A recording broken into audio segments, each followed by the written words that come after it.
Mic check. 1 2 1 2. Guys, hello.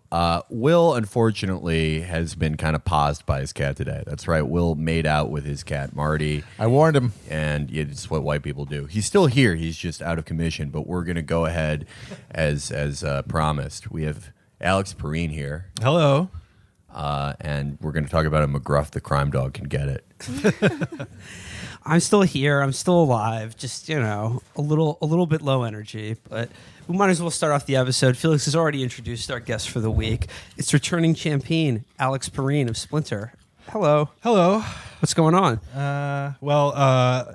R.I.P. to Hawaii. Prayers up to Hawaii. Yeah, to the fan of ours who did this as an epic prank, not funny. It was in their defense, they were trying to do one of those positive social experiments where it would be an Amber Alert. It would be like, alert, you're beautiful, smile, you're worth it. And they were like, oh no, I didn't take off the nuke template. Oh fuck, now everyone's mad at me. Once again, shout out to our fan, Tommy Lee Jones from the film Under Siege. And the best part of this is that you get to pick over what this is false flag to cover for. Pizzagate, Russia, an impending attack on North Korea. Any flavor of paranoia can be sated by this action. So congratulations. Well, Donald Trump's plan to introduce loot crates to the U.S. military could not have come soon enough. Hawaii's still here. We're still here. I'm still here, most importantly of all, after a nasty stomach virus. But to start off this week, up until, it's hard to plan these shows in hyper normalized world, because I thought this week was going to be shithole week. And I guess that was, the Pee Wee Herman word of the week. Yeah. And when you hear shithole, everyone just go, ah! Everyone scream. Well, everybody on CNN who acted like kids in school when the teacher goes out of the room, just going insane. Like, we could swear now? This fucking rips. I love that. Yeah, they all didn't know how to swear. They're Mr. Trump passed the damn executive orders. I don't want any damn immigration quotas. Rod, where did you learn that? Don Lemon, where did you hear that? I mean, yeah, I guess if the president curses, then that gives, our institutions like the Gray Lady, the New York Times, which is usually very persnickety. Now they have an excuse to say North Korea is a bitch-ass motherfucker. No, we're already in my favorite part of the news cycle when it's people who are like, guess what? My great-great-grandparents came here from Ireland in 1902. Well, I am a shithole American, sir. It's like, I'm a proud resident of a shithole. There are two equally stupid responses, and one of them is like, attention, sir, did you know that your grandparents came from a shithole? And then the other one is, actually, a scientist once came from Haiti. those are the best ones where it's like, I like the ones where it shows like troops and it's like, yeah, guess what? This guy died in one of our dumb wars. Yes. He was from a shithole. I do like that now the people on Twitter whose names are like Deplorable Merle now have an exact mirror image in like Shithole Maria. Steve Shithole. This one's interesting because I remember right after the election, like one of the big lines with liberals was being mad at the media because they were like, you were too unfair to Hillary, and you also covered every like Trump minutia. You covered every micro controversy and allowed him to turn it into a culture war, which galvanized his base, but people got fatigued of it, and it gave him free airtime, I guess was their argument. Like, he wasn't running for president. But there is an argument to be had that like covering every single thing he says is like a bad way to cover him, that you should mostly cover his policies because they're wildly unpopular.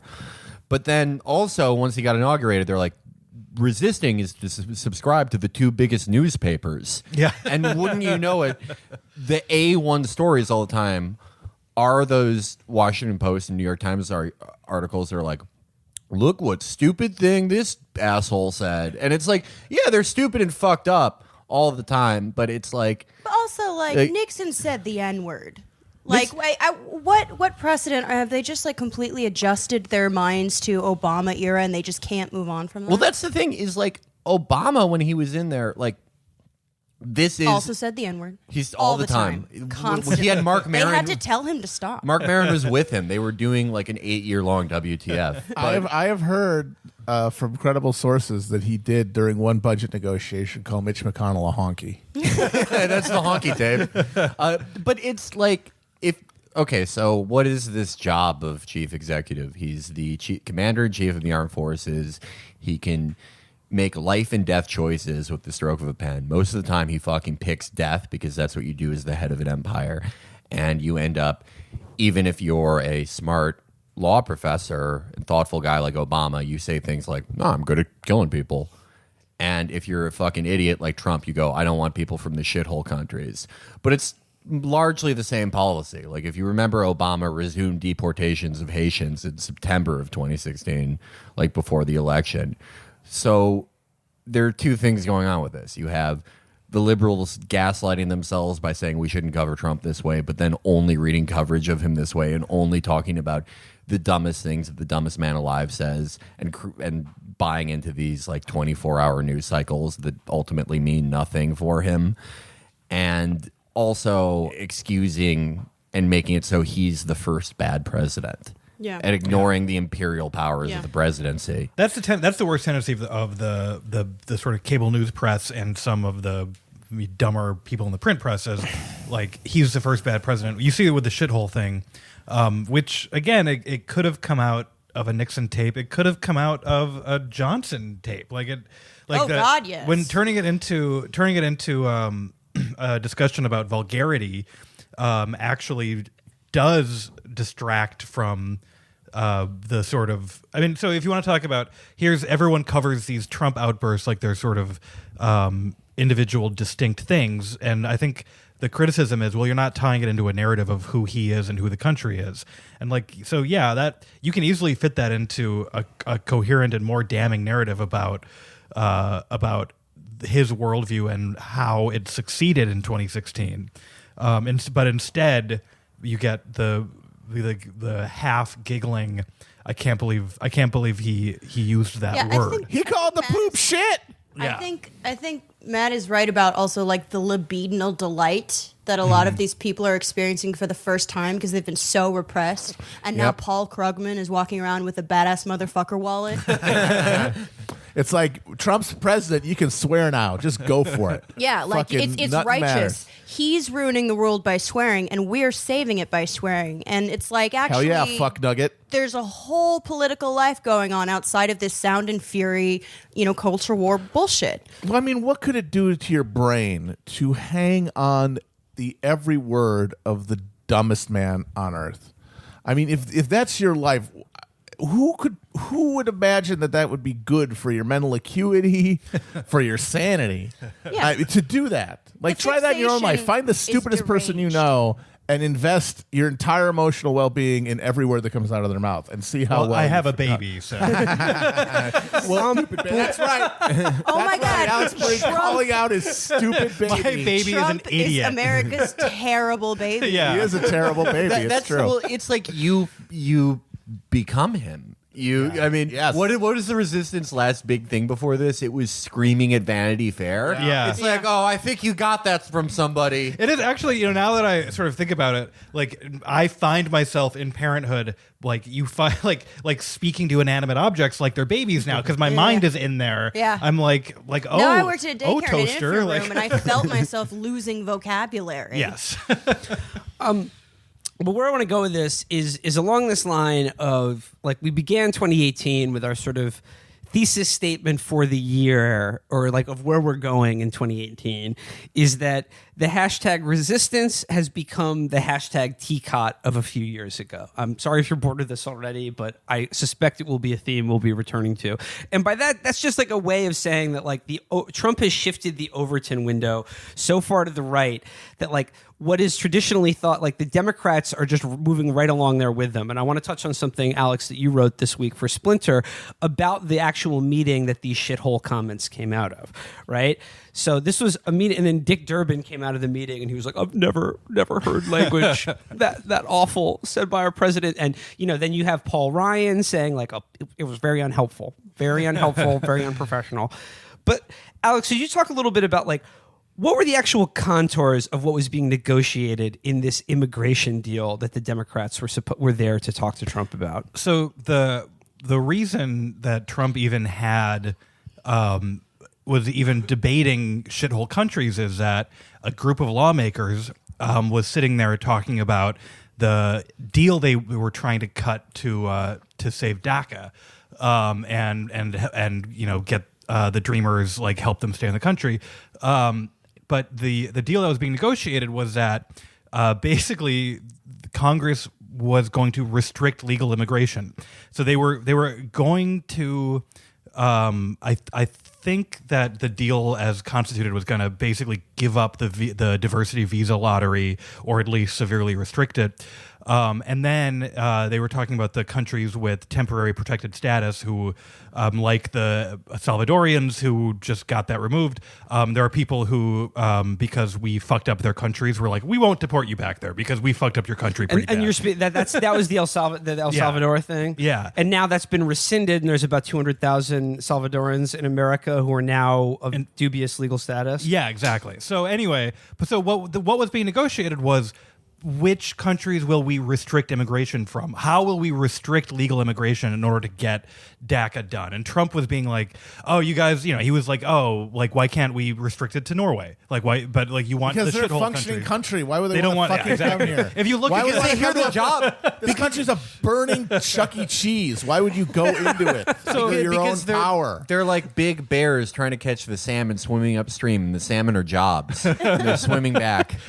But what has been unremarked upon is that this is that would be a massive giveaway. That would be an astounding, if you had told any political observer a year ago that a Senate Democrat would be negotiating to restrict legal immigration in order to get some version of the DREAM Act through, they would be like, what are you talking about? That makes no sense.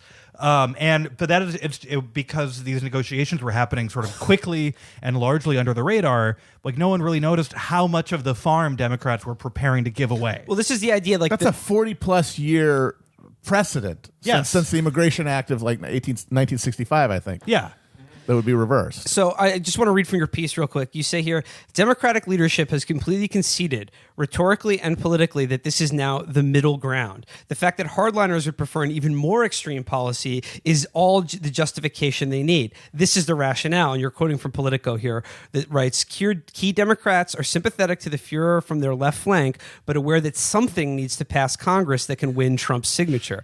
Senate negotiators believe their emerging agreement, which they say they're getting close to finalizing, will lose votes from the right and left, representing true concessions from both parties. Baby. Both final center. Both Tom Cotton and the Congressional Black Caucus will oppose our deal, so it is by definition bipartisan.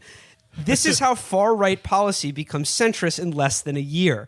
And this is how Democrats are negotiating with a historically unpopular president in a midterm election year on an issue which they held immense amount of leverage just a month ago. So they are negotiating. They are the position that the Democrats are negotiating from is the position that Stephen Miller wanted to begin with. No, I know. And what's crazy about it is it'd be one thing if you had a united Republican Party that would agree with Stephen Miller. Stephen Miller, up until Trump, Stephen Miller's position was an outlier in his own party. The Republicans were not in favor of restricting legal immigration except for the hard right. This is why Bush tried comprehensive immigration reform, only for it to fail because of the hard right. So again, like they are negotiating from against Republicans who don't even want to be voting to restrict immigration because they're rich business Republicans who like cheap labor. So it's like astounding that the Overton window shifted that quickly with barely anyone sort of noticing. And this is how Democrats negotiate too. Democrats, their argument against anything that people actually want, be it socialized medicine or leaving Afghanistan, is like, oh, that'll never pass. So we're going to, our express position that we even run on is the compromise. Because that's how negotiations work. If you compromise before you even get to the table, you get exactly what you came for. Like they fundamentally don't understand negotiation. It's like you come in, roll over on your belly, say please, please, please, and then hope that they don't take even more. Well, and not only that, like, and then they come out of this meeting and go like, the president said the horrible things, and like, you know, like, and of course, like, you know, I showed up naked like he wanted, and he still said bad things. I mean, it is grotesque, particularly to as far as like, you know, Haiti goes, to call Haiti a shithole, especially. Yeah, by all means, he's a cruel, stupid person. But oh my God, will you stop freaking out every time Trump is Trump? Well, here's the thing: it's become another round of like of what I've noticed is like the people, like the resistance people. This becomes another whole round of like demanding that cable news anchors call the president racist, which is like, okay, if you're over 60, fine. Invest yourself in what MSNBC says or doesn't say. For anyone other than that, I don't know why you're wasting your time. I love that. And then the corollary to that is websites that only liberals read, like congratulating themselves for calling Trump racist in a headline. Yeah. Like, oh, you did. All those Trump voters who read Daily Beast are sure going to make him not be president. Well, I will say, like, Trump got the Democrats out of this shitty deal they were cutting. Like, again, like, just by saying shitheads, he blew it up. Like, I don't think it was already because I tried to be fair when I was writing that. For once, I tried to be fair. You know, a lot of Senate Democrats were already like furious at this deal as it was emerging. It was sort of Dick Durbin seemed to be just sort of going out on his own and hoping that people would fall in line. Like Kamala Harris was against it, and basically it was Durbin and Lindsey Graham came to this meeting, dream team, and then they showed up to find that what's his name, Tom Cotton and Bob Goodlatte were there. Yeah. They weren't expecting to be in the meeting, but Stephen Miller had invited them there just to make sure they didn't cut a deal. Yeah, exactly. A deal that he would have preferred to the and status then he said, quo. like, they were proposing, Graham and Durbin were proposing cutting the visa lottery program by 50% and prioritizing countries that are already in the system. How are they allowing him to negotiate about the visa lottery system while he's going around thinking that the visa lottery system is where other countries hold a fake lottery in their homelands and then send people over? He doesn't know how it works. I mean, obviously. But like I mean, it's one thing like, oh, he doesn't know. He has an idea in his head that is an insane fantasy where they're like holding there's a national. There's a bunch of ping pong balls. Right, exactly. There's a bunch of ping pong balls on Kyrgyzstani television, and he's like spinning it around. But because they're in charge of it, they're like pulling out only the balls they want, and so all of their jihadists and murderers go. How stupid it's like are that's we? not what the fucking visa lottery is. It's conducted by the State Department. No one has told him this, and he's in the room negotiating the fate of it. I actually think it's very possible that someone has told him this multiple times. Yeah, and he just he's in his mind palace where he's in a casino in Kyrgyzstan. Yeah. He's making everyone play the Big Bang Theory slot machine, and he's like, they don't know. I'm only going to let the 9s and 10s win. The art of the deal. And thinking about this like broader, like the failure of the Democrats to articulate or even negotiate what should be a popular winning position for them, or just to not cut a deal with the president. I mean, it's insane to think that they have to put something on his desk. Well, so they first of all, like what they had the leverage, and they theoretically might still have it to basically threaten a shutdown until a clean version of DACA's passed. No. Yeah, I know. So you can't do it. But the other thing, like the justification. So I got in a Twitter argument this afternoon because I was bored mostly, and because the guy who I was responding to was like an elected official, and I was like, "You are too dumb." But he was like, "I guess you don't want any deal because you want to sacrifice dreamers at the altar of purity politics." You should be like, yes, literally. Yes, I want to dress them all in white. I'm going to set up an altar. I'm going to light some incense. I'm going to wear a goat's skull. Yes, that is what I want. I thought it was weird how one of Bernie's positions was to bring back Aztec flower wars. Yeah. We have not seen Quetzalcoatl in over 3 lunar cycles. But it's an argument about tactics and strategy here. And if you want to get like a clean DACA or some version of the Dream Act passed, well, first of all, like the question of what Trump signs is answered by anything you put on in front of him. Miller has some influence over him, but if the Republicans put it on his desk, he'll sign it. Like he's shown that time and time again. Have they tried putting like emojis on it, or like, you know, making it more appealing to him. I mean, someone probably has, but like Miller, like it's the White House is. I like the little smiling. The White House is like a door slamming stage farce. So it's like every time they try to get like one policy in front of him, Stephen Miller is like sitting like kneeling behind someone, hoping for someone to push them over. I mean, like, okay, so on the one hand, you have the Stephen Miller view of immigration, which is that if it's not from a white country, we're not interested, right? Or we should try to basically end all immigration to America from any country other than, you know, first world Western white countries, right? The Democratic view, on the other hand, I feel like they like I said earlier, they can't articulate a competing vision to this because whether it's people in countries that maybe aren't so nice, to use a better word than shithole, or even parts of this country, or people in America right now who live in places that are impoverished, immiserated, or maybe not so nice to live, the Democrats still believe in this like meritocratic vision of like you have to earn your way out of these hellholes, basically. You have to demonstrate some kind of usefulness. Regardless of why those places are miserable. Exactly. Which may or may not have something to do with the precedent of American foreign policy. Yeah. Yeah, I mean, their favorite thing to do is to post, like, army veterans from Haiti and shit. Yeah. Their absolute favorite thing to do, because there's no interrogation of, like, so we should have this imperial executive branch where Trump orders this guy to die in like whatever African republic and lie about it because he found like a Navy SEAL stealing money, just because we're invading all these countries. You're not interrogating the fact that he has to earn his humanity to you by killing and dying for you. It's just like, no, you didn't go to Vietnam, Trump, you pussy. Yeah. You were too busy being gay with Vladimir Putin to kill a bunch of farmers. Well, and I do think that there's like a danger in, reducing entire countries to the sort of, pain and misery and exploitation they've experienced. But also, let's acknowledge that many of these places are miserable for many of their inhabitants, specifically because of us. Oh, absolutely. Like, this idea of being like, I've seen a lot of people be like, look at all the beautiful music and food in Haiti, and it's like, okay, but also, you should be able to say there's a lot of Haiti is not so nice music to live and food in the American South. Yeah.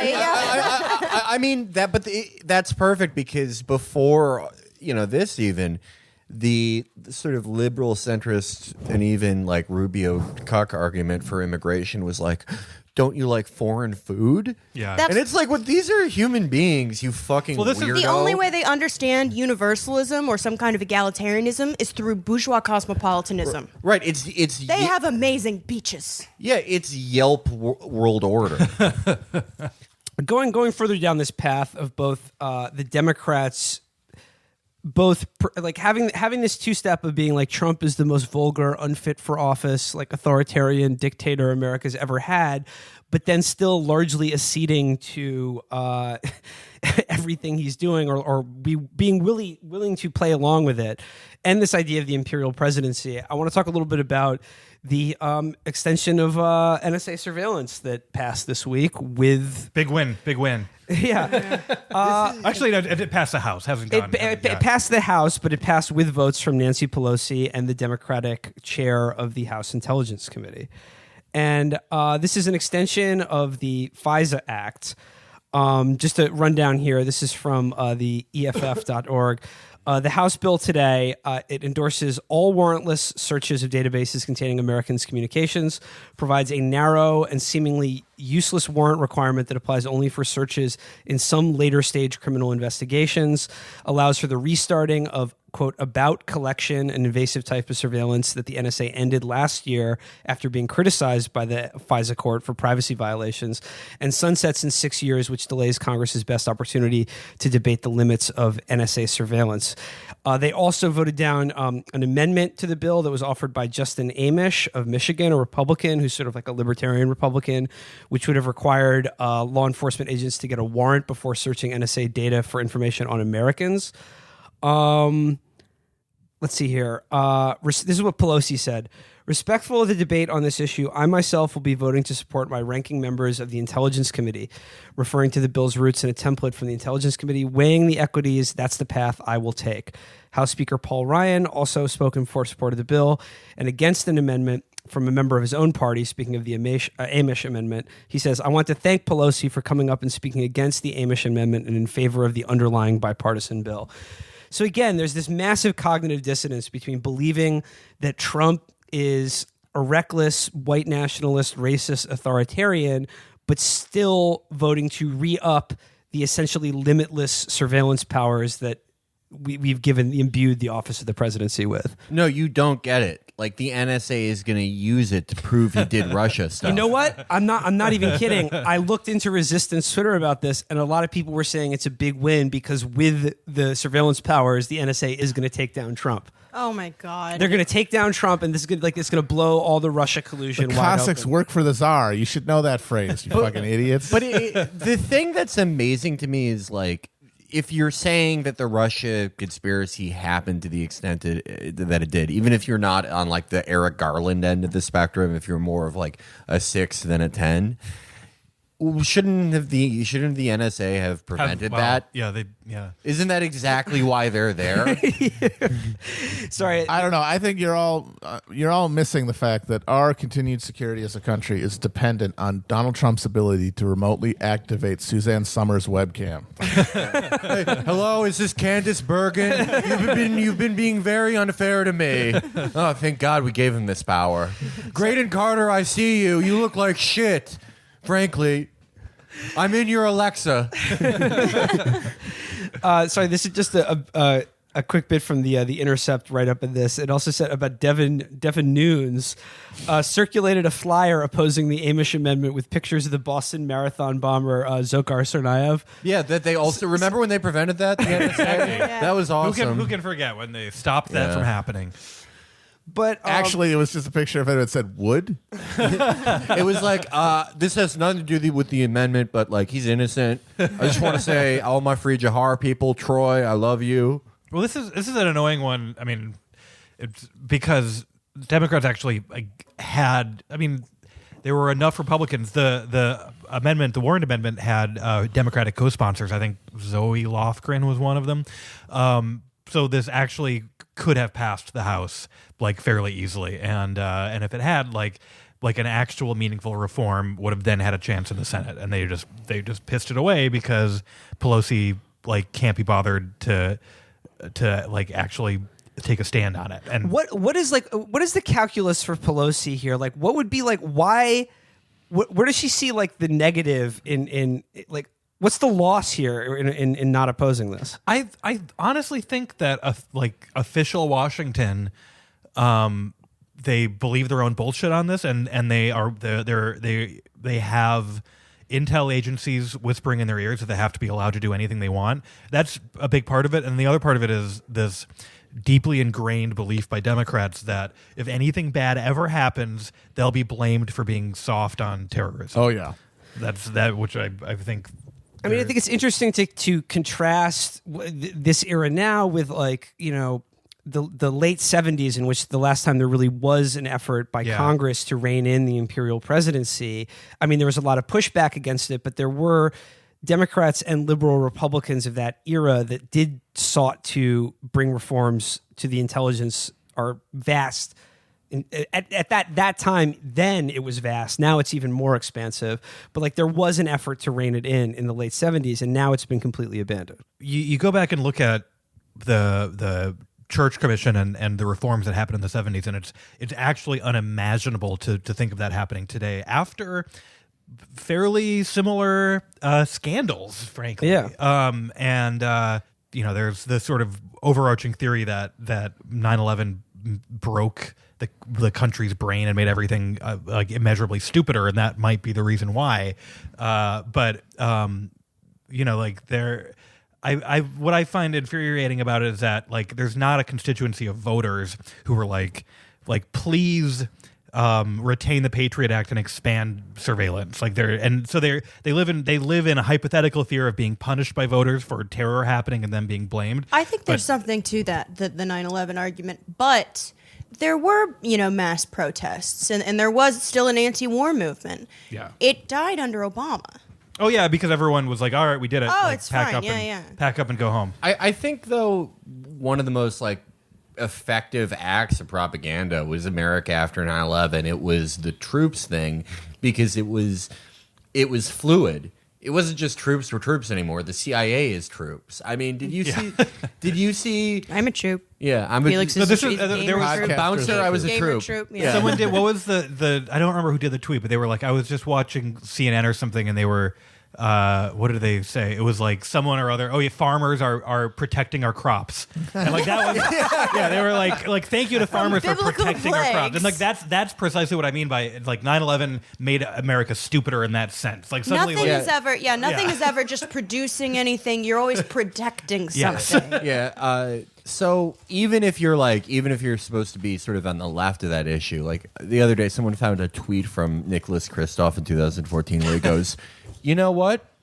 People talking about those CIA guys who were crying while they were torturing people. That shows humanity." And it's like they were literally torturing somebody. But they felt Hey, you know really who bad was also about it. crying?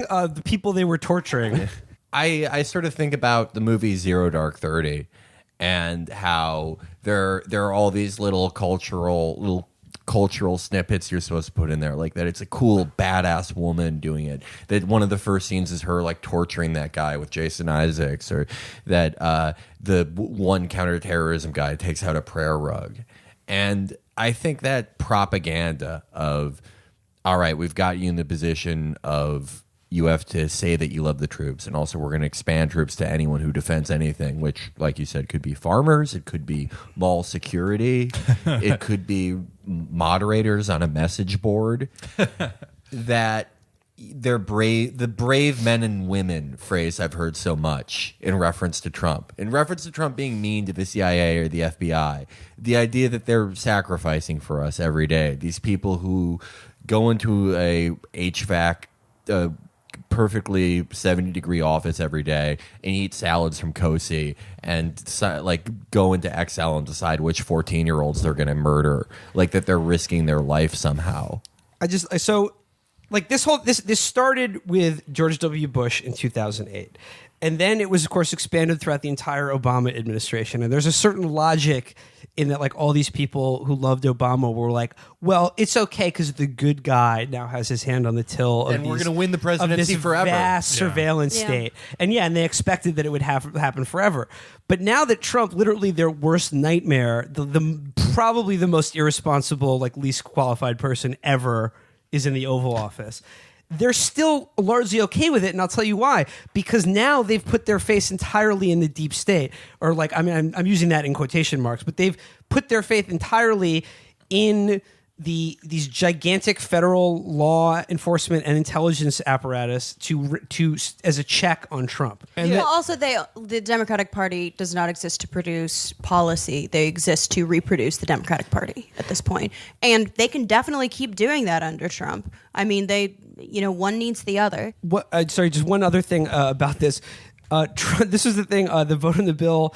I'm reading from The Intercept. They said, again, it says, the vote followed a morning of confusion as President Donald Trump tweeted in opposition to the bill, referencing a conspiracy theory about then President Barack Obama spying on the Trump campaign. He walked himself back 2 hours later, tweeting, "We need it. Get smart." Yeah, it was actually in the morning. It was a fantastic story for our age, because what happened that morning is Andrew Napolitano on Fox News literally turned to the camera and said, "Don't do FISA, President Trump." And Trump tweeted, "Let's not do FISA." and then John Kelly and Paul Ryan had him on the phone for an hour. And they told him, they lied to him. And they told him, "Oh no, FISA is only for foreigners. It won't ever affect Americans." And then he tweeted, "We got to do FISA." But in that hour, Republicans were like, "Are we against it now? Like, we don't know." That's why they ultimately gave him the power, because he showed he had a nuanced position. Exactly, on the issue, yeah, exactly. and he could listen to people. I've done a lot of learning this morning. It turns out I can use this to have conversations with Anna Wintour. But Takes a strong man to so that face led to wrong. like a great resistance response too, where like the Lawfare blog guys and Senator Mark Warner were like, they looked at Trump's tweets and they were like, "What a hugely dangerous misunderstanding of the issue this is! Like, oh my God!" And this is why we must renew his authority to oversee these programs. Like, that was their argument. Like, You learn by doing. They think that the presidency is like a Montessori school. Mr. President, in light of recent concerns about this bill, we are giving you a sippy cup while you sign it. So you don't spill Diet Coke all over it. We're giving you a sippy cup and a gun. I think that don't mix them up. I think like that is the thing you have to keep in mind is that ultimately this is a cruel, stupid man. And like they seem to both understand that he's stupid, yet panic at the idea that he's like kind of pure evil incarnate. Like he's like movie evil is what they think, where like he just exists to do bad things. And that to the point where it's not even about self-preservation or he lacks any motivation besides hurting other people because he is cruel. But also like clearly it's easy to influence this person because he is deeply stupid. He's like the if Joker. you would just do anything at all ever.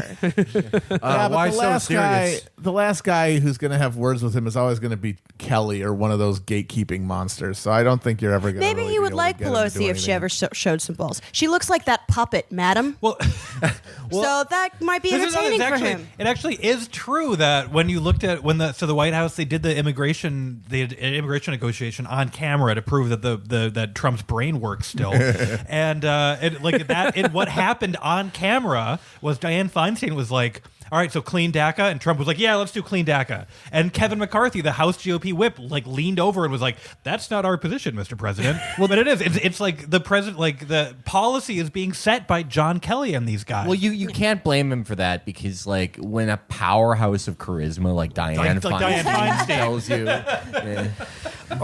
I sat in a room with her once, ended up naked, don't even remember how. Yeah, she could talk me into doing anything. I do want to talk about the hilarious scandal that in any other timeline would have been like the leading it's thing. So insane. No, before we get there, I'm just going to have to, little vegetables before we get to our dessert here. I do want to bring up one last thing that is, I think more monstrous now than Trump calling other countries shitholes, or certainly more consequential. I'm talking about this new thing where they're now allowing states to require Medicaid beneficiaries to work or lose access to health care.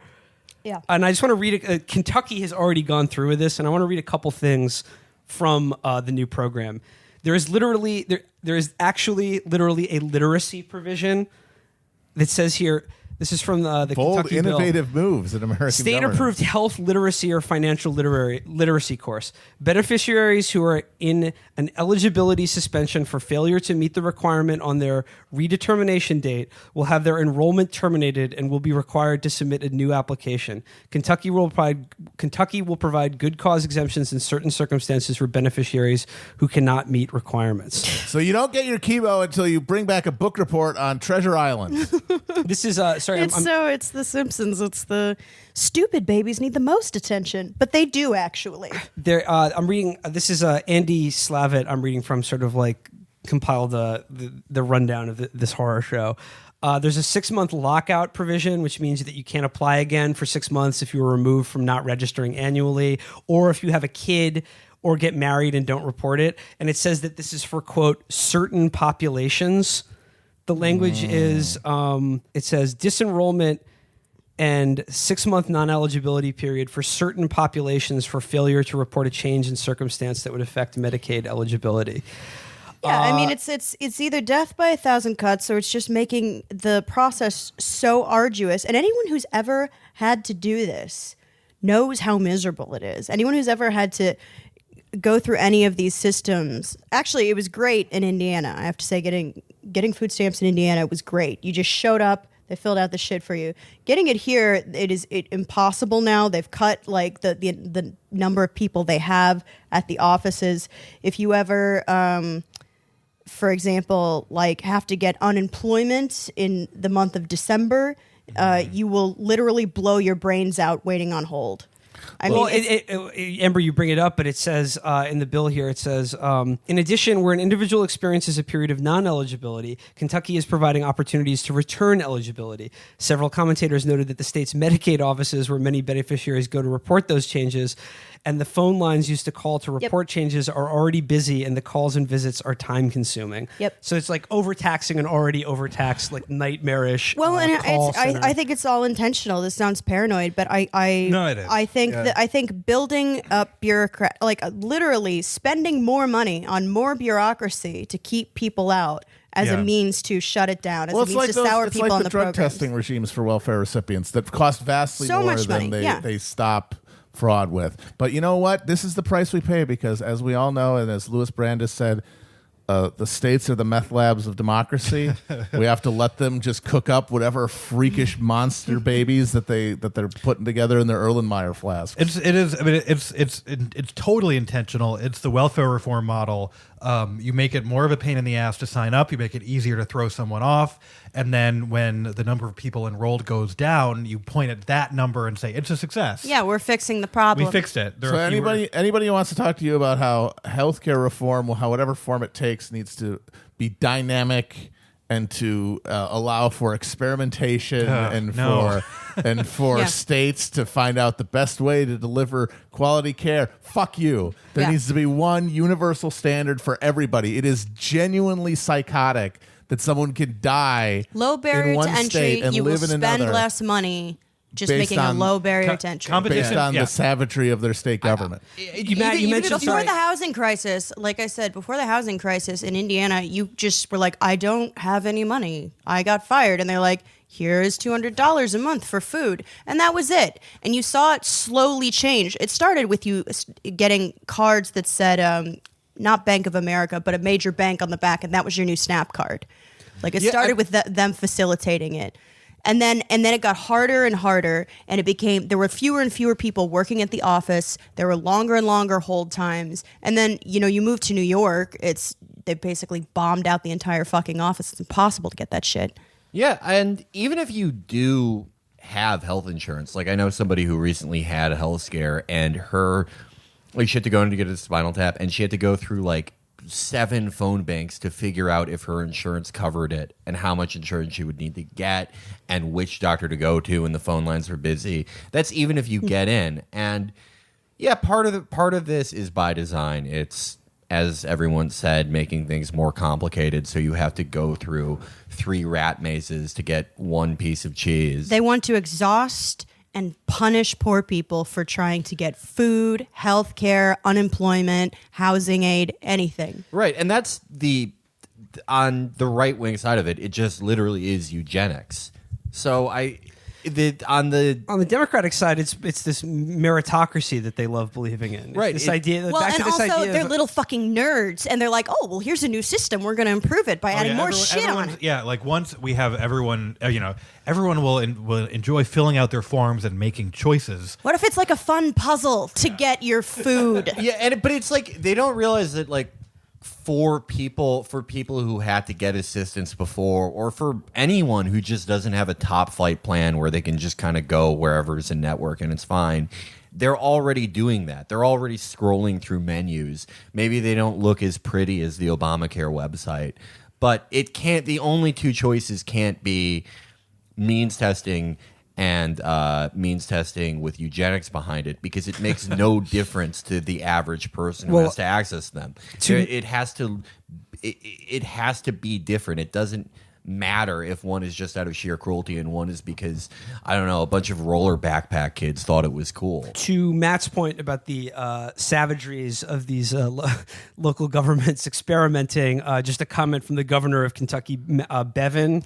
Absolute piece of shit. He said he ran on election on the promise of taking away the Medicaid expansion in Kentucky altogether, which he wasn't able to do once he took power. And so this is sort of the next best thing. Yeah, this is what he said about these new work requirements. He said, low-income people in Kentucky will now learn dignity and self-respect. I also think we can't underestimate the fact that a lot of these people really do have anti-humanistic contempt. Yeah. Oh yeah, Matt Bevin. Yeah. Probably. Again, I think, it doesn't matter. doesn't matter. I mean, it's like looking at the. Well, yeah, their intentions don't really. Yeah, matter, someone was telling me they went on like a safari trip, and they saw a lion eat the liver out of a buffalo. And I was like, how do you know it's the liver? And like, they always eat the liver first. And that raised this really weird question to me where I was like, holy shit. And I look it up and it's true. And is it more nutritious? It is more nutritious. And so I'm like, okay, that lion, does it eat it because it knows that it's more nutritious on some level, or does it taste better? Is this like delight? Is this cuisine? Or is it home economics? And the answer, it doesn't fucking matter because he ate the fucking liver regardless. Well, it doesn't matter to the water buffalo. Yes, that's for sure. exactly. So don't waste too much time, I really think, trying to figure out what balance of malice / ignorance these people have. The point is, it's dangerous. So moving on from a serious topic to just based instinct and desire.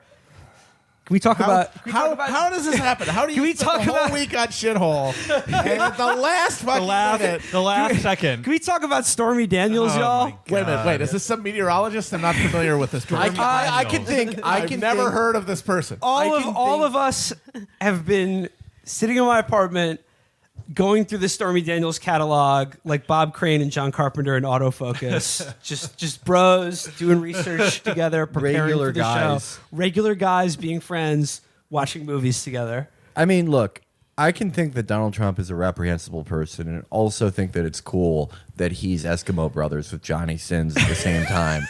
I can think that that's an important moment for me, too. See, here's the thing. Is my big shock when this thing came out was, okay, wait a minute. Are you telling me that he paid this woman to keep quiet about the fact that they had sex? Yeah. Because I'm very much on team incel Trump or non-cel Trump. Asexual Trump. As an asexual being. Yeah. Like what because I honestly think, okay, a month from the election, he's in the middle of the pussy grabber thing. His base isn't deserting him. How many people really would have had their minds changed by hearing he banged a porn star? That's actually kind of cool for a lot of dipshits in America. Also, he used to tell Ivana to like speak very explicitly about their sex life. Right, yeah, he loved that stuff. Just like do these tall tales. Exactly. You know, I think what he was really paying her for was what they were, did by the way, look instead these up. of sex. Look these up though, because it is almost childish. Yeah, because like the things he had her say were like, yeah, his dick was as big as a table. Like it's exactly. Like someone who's never had sex. And so if that comes out, it's no big deal. But if Stormy Daniels comes out and says, "Okay, you took me into this hotel suite. He had me roll him around in flour and then knead his excess torso flesh out like pizza dough." Even the MAGA people would be like, "Dude, that's fucked up." Yeah. I did all the things you do during sex and more, frankly. I started out the sexual procedure, which was truly excellent, with the penultimate act of, first you have to find the pussy. That's a lot of people have trouble finding the pussy. I can find it. It's right on the front of the pelvis, similar to a penis. Where else would it be? And then, I go, hey, can we put these things, put my thing in your thing? Okay, great. I do my thing, I'm rocking back and forth like you do during sex, and boom, I'm peeing. It's great. No, he 100%. He 100% paid her to get balls of gauze and clean the smegma out of his gunt. All right. So we did real sex. We certainly didn't wear matching Planet Hollywood kimonos and watch TMZ. That didn't happen.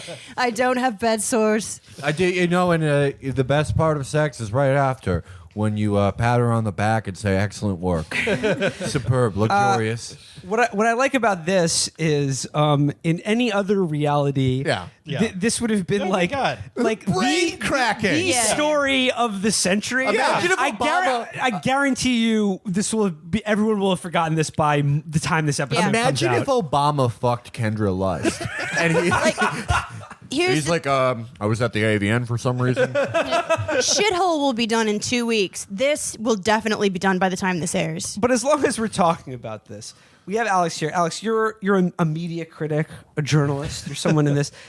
The interesting thread to this story is that Jacob Weisberg of Slate.com, that Sylvester the Cat sounding motherfucker, had this story. He had Stormy Daniels on the record in October 2016 saying, Trump's fucking psycho lawyer, Michael Cohen, another absolute winner. That guy paid her this $130,000 hush money to cover this up or whatever. He had this on record in October 2016. Then she stops returning his phone calls, obviously, assuming because she was paid off by, or they shut her up in some way. Yeah. And she just released some fucking letter that sounds like, fucking. She might as well be holding up today's copy of the New York Times. But so then Weisberg says, I had this on record, but I didn't publish it because I didn't have her consent to do it. And this was like a week after the pussy grabbing thing. Yeah. I mean, we can debate whether or not anyone would have given a shit about this, but it would have been a huge story in the election. And a huge story coming on the heels of the pussy grabbing tape. And it's like, well, Weisberg is now saying this to the New York Times, presumably without Ms. Daniels' consent. Yes, so, he still doesn't. Why the fuck didn't he release it when he had a chance and it would have made a fucking difference, if at all? It's an incredible fuck up. And my colleague Tom Skoka was just saying this. Okay, first of all, if you had her on the record saying this to you, then you had her consent to publish, because that's what on the record means. Yeah. So second of all, she's not a victim of any sort of attack. She was, by all accounts, it was a consensual sexual act. A handshake. Yeah, exactly. The idea of needing her consent to publish what she voluntarily told you on the record, we're not talking about an assault or a rape or anything else here. We're talking about a fucking porn star having sex with a celebrity. Two hot people banging. Yeah, exactly. Two beautiful people in the prime of their lives doing a totally natural What comes act. natural, yeah. Not at all like a naked mole rat rolling around. I think it probably just wasn't that good or conformable or anything. Like, he just thought it was a bullshit nothing story because Trump has never fucked. We did fuck, and they destroyed the tape. I paid to destroy the tape because if people saw how good I was, there'd be more porn industry. But they said I was. They said would be too insecure to ever reproduce. People have called me the White Lexington Steel. It's not a name I came up with, but it's really great, really interesting stuff. People are saying it more and more. They're saying it more and more. People are saying Everywhere. People are saying, and look, this boy Timmy Thick is incredible, but I'm even thicker than him, and I didn't even set out to try to do that. I just have very good genes. My dad was a thick man. He is thicker than Timmy, but he's the wrong side of things. Yeah. So yeah. Another interesting. Timmy's got some time. Another interesting sort of connection to the Stormy Daniels affair is we talked about it a few episodes ago. The QAnon conspiracy that has consumed so much of the right wing or just online right, and now even people who are offline. The big catchphrase of the QAnon conspiracy is "a storm is coming." And by that, they mean that all the celebs and the sickos in the Democratic Party are going to be arrested, or something's coming. And then now these Stormy Daniels revelations, which seem very interesting to me, that it all lines up. But however, as Twitter friend Honored Spirit pointed out, all these same people will be like, no, not this. This is just a coincidence. This is the deep state. Deep state's doing this. He's being the opposite of a pedophile. Yeah. He's it's proof that he does the opposite of pedophilia by sleeping with an adult woman. An adult film star. Yeah, and being... She stars in adult films, like Ingmar Bergman films. Adult films. And donating 100... That actually would be oh, she was in Phantom Thread, right? Well, you were saying it would have been bad for him if it came out during the election, but also Hillary fucked Peter North. So that would have come out too. I would have been like, man, there really isn't a choice for a candidate that hasn't been fucked by a porn star. Gary Johnson, no. Him and Riley Reid have done it. Yeah, I was deep dick by the deep state. Yeah. Well, again, I mean, it's fun to talk about, but it'll all be forgotten. No one cares. All his basic... Everything that you thought was a thing isn't a thing anymore. Don't lose all your fucking marbles over everything that happens. It's I just know funny. We're all experiencing a lot of overstimulation at the moment. Yes. Maybe soothe yourself with some We're gaming. all the guys in the centrifugal simulator at NASA with your face all. That's exactly it. Yeah. Like I'm just saying. So, try and take care of yourself. Pushing it. know that you have like a capacity for this stuff, and you don't want your brain to pop. Yeah. It's funny. But also have a little laugh. It's funny. It's fun. Watch some Stormy Daniels videos with your boys. Yeah. If you're of a weak mind, you can't follow all this stuff. You can't follow every micro controversy. You can't follow every awful thing he says. You can't follow every little culture war thing. You can't follow everyone he's pretended to have sex with. That's for people with strong brains. That's us. We're doing it, and we can do it. That's our job. We're troops. Yeah, we're troops. In that, It's our job to think about the president sweatily rubbing up against Stormy Daniels. which is why all of us voted for him, because But you know we what? knew about this. You know 'cause what, it's Alex? cool. It doesn't feel like a job. No. Best The day it feels like a job is the day I get out. like our cousins in the army say. Best job I ever had. I like to think of my job as keeping the post safe. Like Well, I mean, someone's got to keep the post that safe. people were wondering what the fuck Jacob Weisberg was thinking by sitting on that. Suffering succotash is what I'll he was tell you what it thinking. was. He wanted to make sure that they could keep doing the Trump cast. Yeah, That's the most popular thing Silly does. Is their stupid fucking Trump cast. That's actually it actually proves Trump right when Yeah. he claimed that the media would fall in line in 2020 because they need him. They do. They need that content. Uh, Any other president, this would be the biggest thing to happen would- to yeah. their presidency. It would Yes. probably result in resignation. Yeah. And now it is something that'll be gone by the end of the month. Yeah. Which is You know what? It's like is cool, with this but it's stuff. also sort with of this stuff, I am an breathtaking. accelerationist. Yeah. Like, Well, just we are let it- accelerating, baby. yeah, Holy shit. Yeah. Do you think that if you were falling in space, that you would slow down after a while or go faster and faster? Faster and faster. And for a long time, you wouldn't feel anything. And then you'd burst into fire. And the angels wouldn't help you. So to close things out for this week, we got Alex Pareene on the scene. I want to do a reading series now as a tip of the cap to the dearly departed Tarfu Report. I want to read now with Alex David Brooks' column from this week, which is very germane to everything we've just talked about, because David wrote this on Tuesday. Always proving that he's just way ahead of the curve on these. They always look good in retrospect, especially this week. So this is David Brooks writing his op-ed in the New York Times this week. The headline of the piece is "The Decline of Anti-Trumpism." David writes, "Let me start with 3 inconvenient observations based on dozens of conversations around Washington over the past year."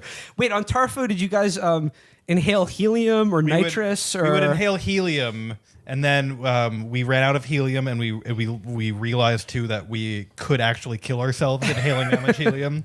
So then we switched to a drinking game. Okay. If he bemoans the younger generation, the kids today, if he does thinly veiled autobiography, if he brings up humility, virtue, more and character, and then like name drops other writers. Name dropping is a big one. Yeah, so if he name drops other writers, and then it's 2 drinks if it's a figure from antiquity. and then if he references the decline of democracy, you got to give your homeboy a massage. That's me. Matt, there's some maker's mark left there. Yes. Would you like to be our guinea pig? Right above Will's Xi Jinping book that he The has. Governance of China. It's an important book. Okay. So Brooks goes, "Let me start with 3 inconvenient observations based on dozens of conversations around Washington over the past year.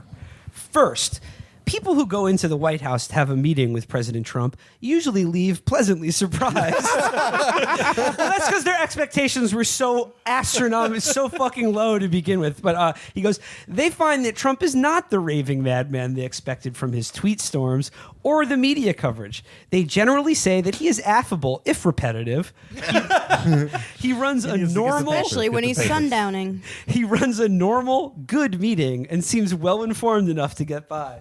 normal White House meetings. well enough informed to get by. A great standard for the President of the United States. I go walk up to him and I say, "How are you doing?" And he says, "I'm having a regular one," and that's good enough for me. Second, people who work in the Trump administration have wildly divergent views about their boss. Some think he is a deranged child, as Michael Wolff reported. But some think he is merely a distraction they can work around. He's the president! A distraction!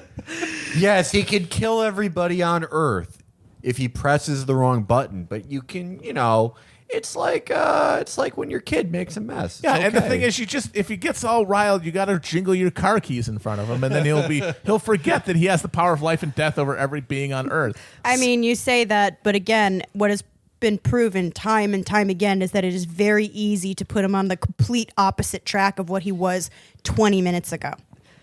Some may Car think, keys work. Some think he is strange, but not impossible.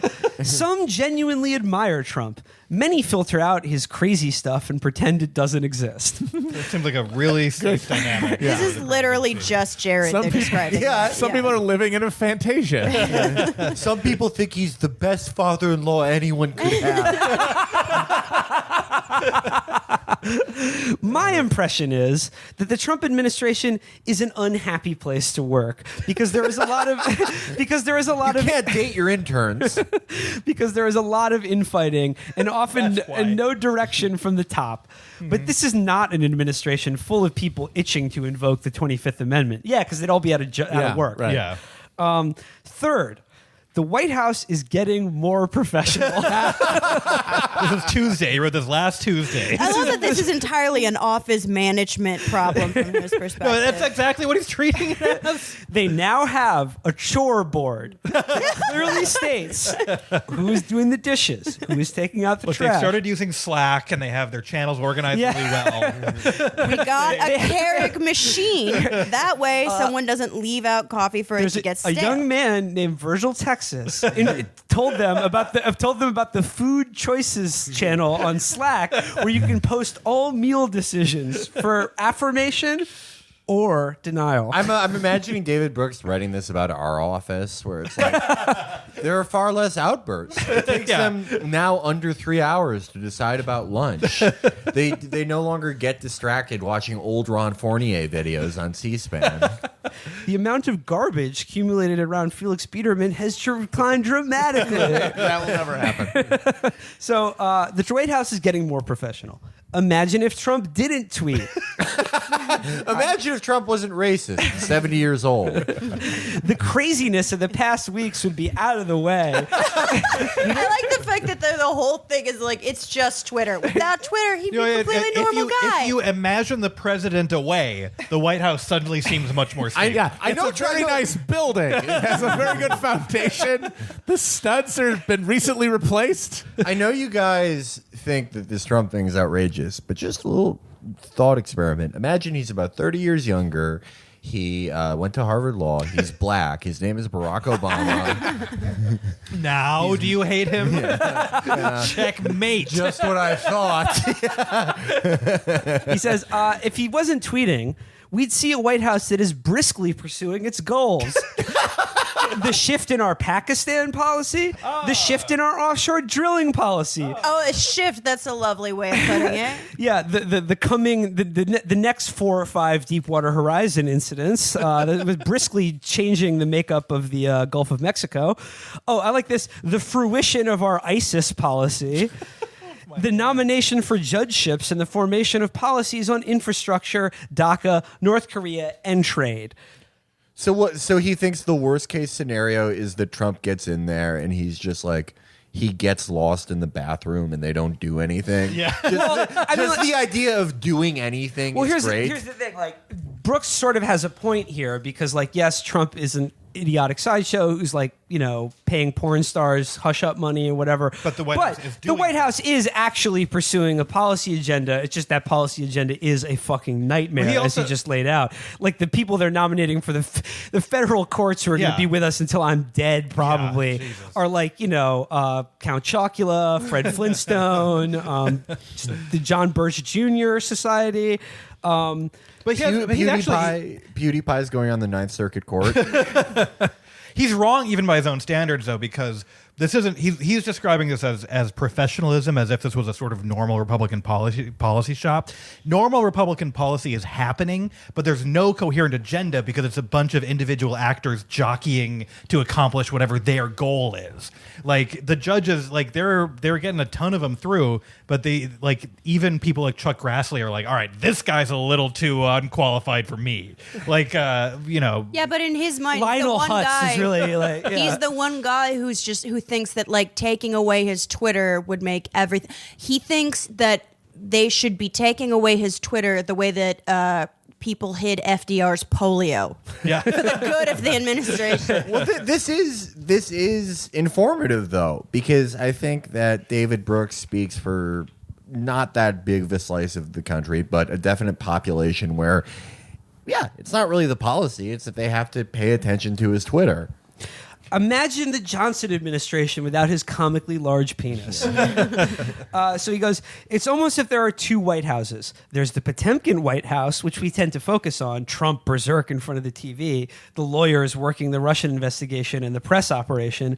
Then there is the invisible White House that you never hear about, which is getting more effective at managing around the distracted boss. Almost like an unaccountable, invisible state within a state. I sometimes wonder if the invisible White House has learned to use the Potemkin White House to deke us while it changes the country. Okay, what Brooks is describing here is that if you cover your eyes, Trump thinks you've gone away.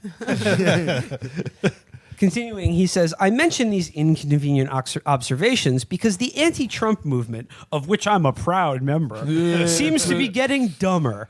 It seems to be settling into a smug, fairy tale version of reality that filters out discordant information. A fairy tale version where we believe that if we just struck down the evil Twitter machine... More anti-Trumpers seems to be telling themselves a madness of King George narrative. I think that's a sip. Matt, do you think? Oh yeah, Madness of King George. Yeah. Okay, fictional character King George. Drink up. Trump. Be careful though. We got a party later. The madness of King George narrative that Trump is a semi-literate madman surrounded by sycophants who are morally, intellectually, and Trump is a semi-literate madman surrounded by sycophants who are morally, intellectually, and psychologically inferior to people like us. That's what Brooks says is the fairy tale narrative. Yeah. Well, okay, I think it is kind of a fairy tale because I see nothing in David Brooks that's better than like Corey Lewandowski or whatever. No. They're just as shitty. So they all live in the same neighborhood in Chevy Chase, Maryland. Yeah. He goes, I'd like to think it's possible to be fervently anti-Trump while also not reducing everything to a fairy tale. The anti-Trump movement suffers from insularity.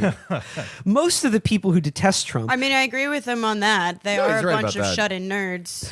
But you are the king shut-in nerd. Yeah, this is Milhouse getting mad at I Martin look like a Prince. nerd. Yeah, Milhouse writing a column against Martin Prince. This is what we're listening to. Most of the people who detest Trump don't know anybody who works with him or supports him. I mean, now this is this idiotic idea that you have to fucking be friends with these absolute shithead rube Trump supporters to understand generally that Trump is an awful president doing terrible things. It's just, I mean, it's just factually false, and it shows his insularity. It shows Brooks's insularity because, like, do you know who fucking detests Trump? Like, you know, my aunt who lives in the Midwest and knows a shit ton of Trump voters. Yeah, like she detests him.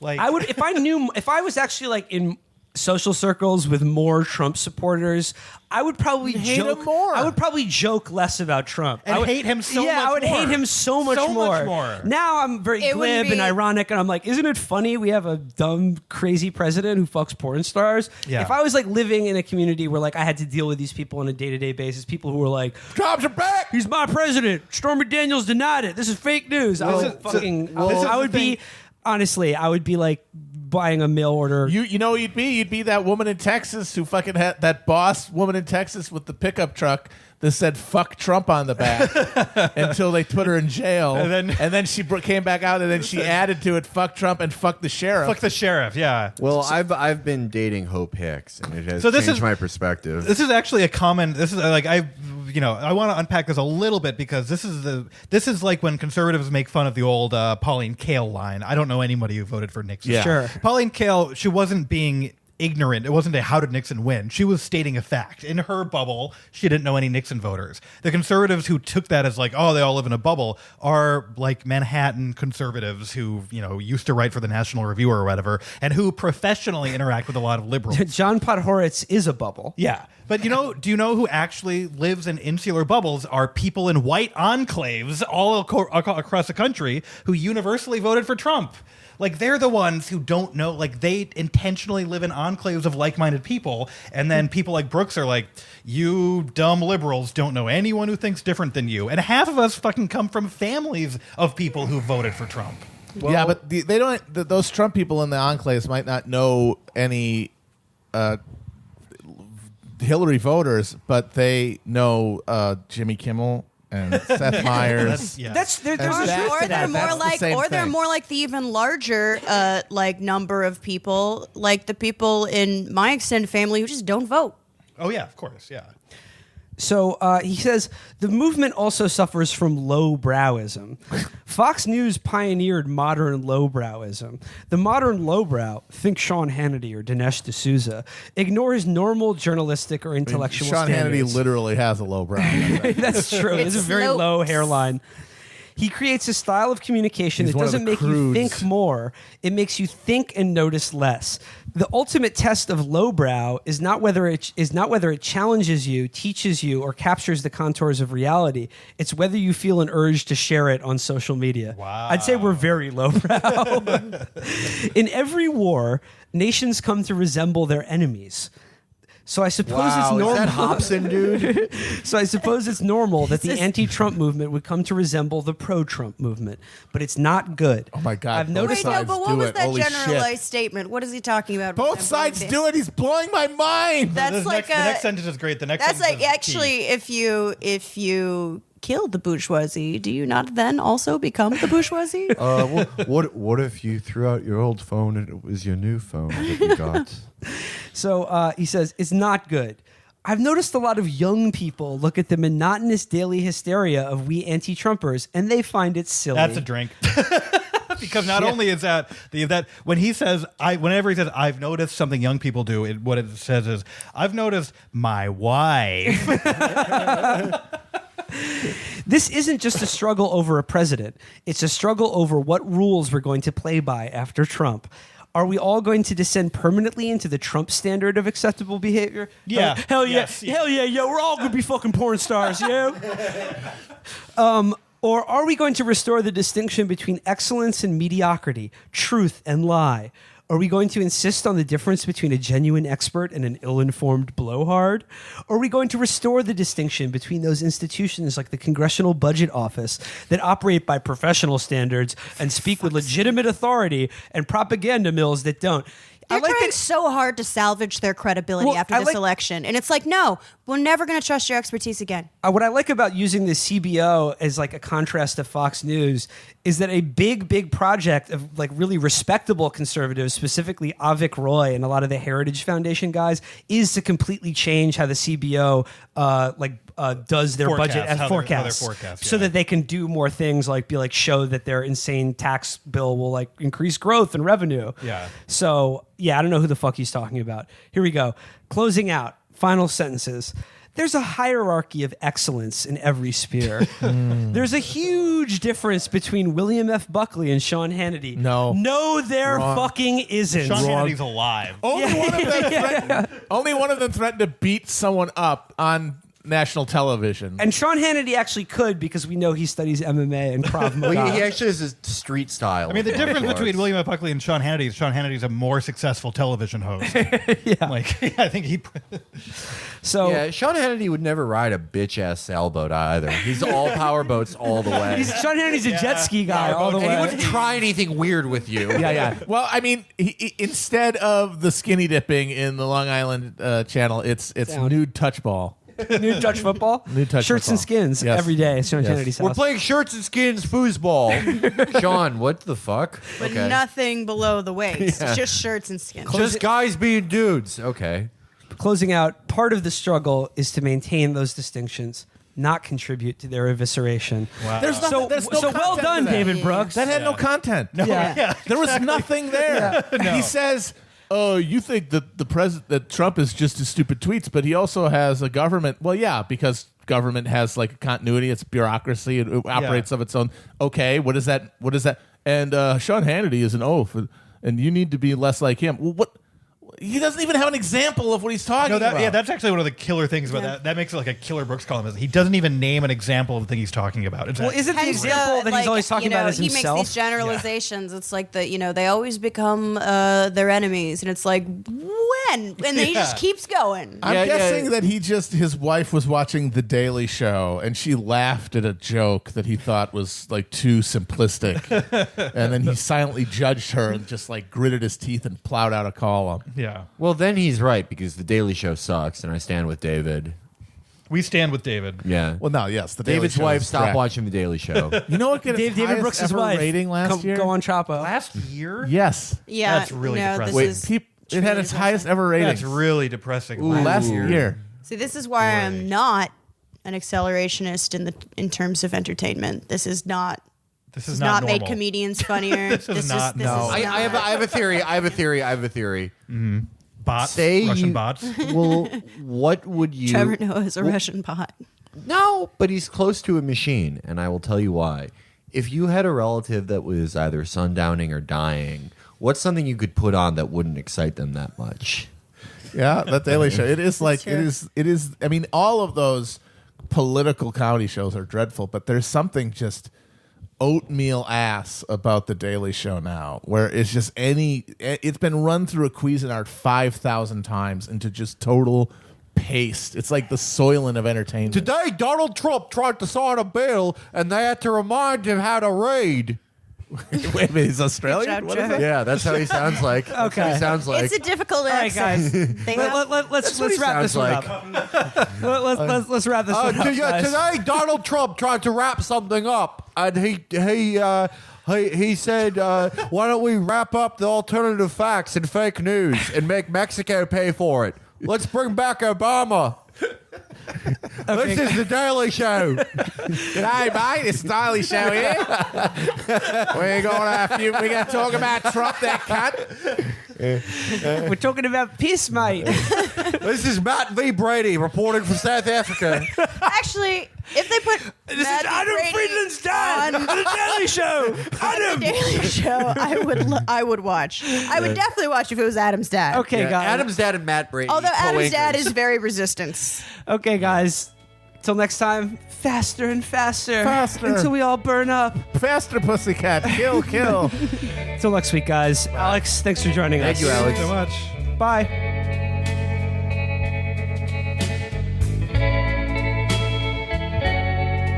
Chris, for the accelerationist bit, Chris, could you edit in the clip from Twin Peaks Firewalk with me where they go, if you were falling in outer space, would you float forever or would you go faster and faster? And then Laura Palmer says, faster and faster until you burned up and none of the angels could know your name. Can you put in the thing from Halo 5 where Shut up, Master Felix. Chief disobeys direct orders and goes to go after the Cortana AI? Because that's what we're doing. Can you put the entirety of Who Let the Dogs Out?